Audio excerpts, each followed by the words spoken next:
Karishma, Chawla, Nutritionist and Lifestyle Educator. Our today's talk is on creating the best hormones for your body.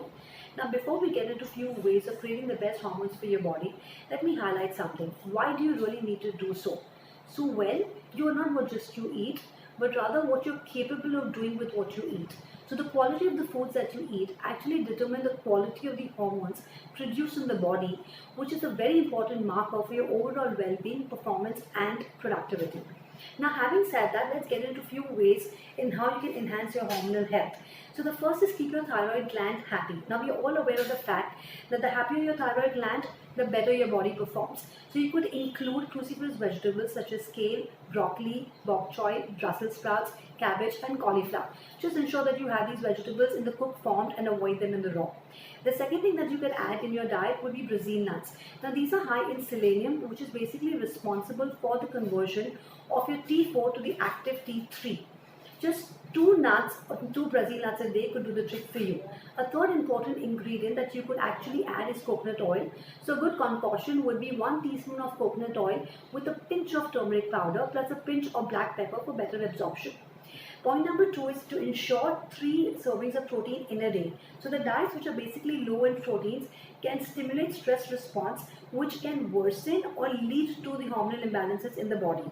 So your sources of protein are your eggs, lean meat like chicken and fish, legumes, nuts, seeds, milk and milk products including whey. So the third point is basically including good fats in your diet. Now, we are all aware of the fact that the low fat diets basically lead to infertility in men and women. So which are the good fats that I'm talking about? So they are coconut oil, olive oil, raw nuts and seeds, and your omega-3 fatty acids, which basically come in from your fatty fish like salmon, mackerel, chia and flax seeds. Another important thing that we can do is to actually cut down on sugar and packaged foods. So both of these are hormone disruptors, and a good substitute for sugar would be a natural herb like stevia, which can be added in any food or beverages and which is naturally sweet in nature. It's a complete no-no for artificial sweeteners because these actually lead to a higher insulin spike and increase your cravings, and they also can mess with your gut microbiome, not something that we desire to, since we know your gut microbiome is an important marker for your overall well-being.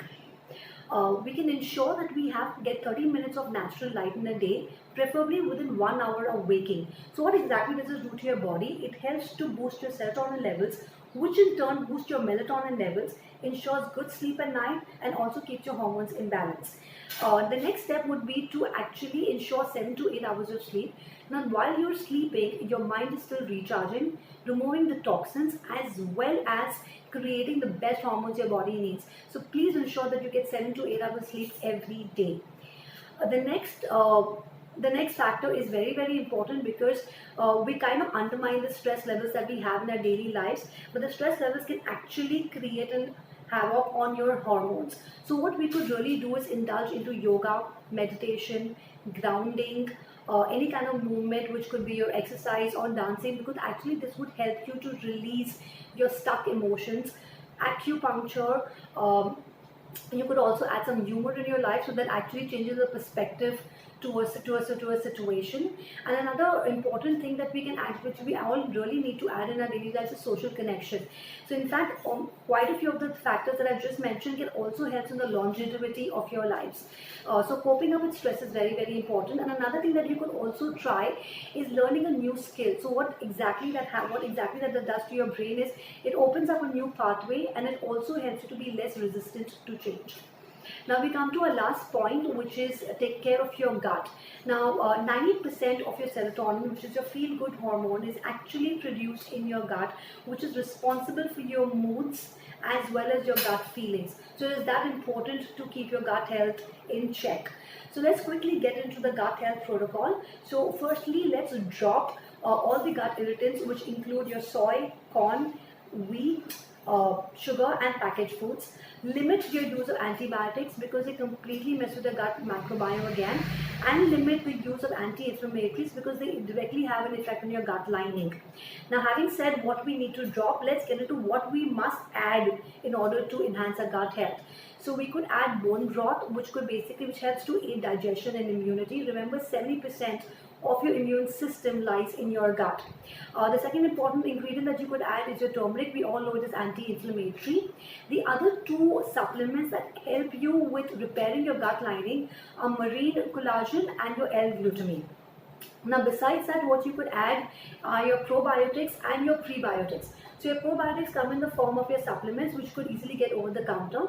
Just ensure people with overgrowth of bacteria and irritable bowel syndrome should not consume probiotics. Otherwise, people can just take it over the counter. And you can also take fermented foods in the form of sauerkraut, kimchi, yogurt, preferably homemade, and kefir. The other thing that we can add in a diet would be your prebiotics. So basically, these are your foods for your good probiotics, and which your good bacteria basically feeds on. So the sources of these would be fruits and vegetables, leek, Jerusalem artichoke, quinoa, and amaranth, to name a few. I hope you guys enjoyed this video, and bye until next time. Thank you.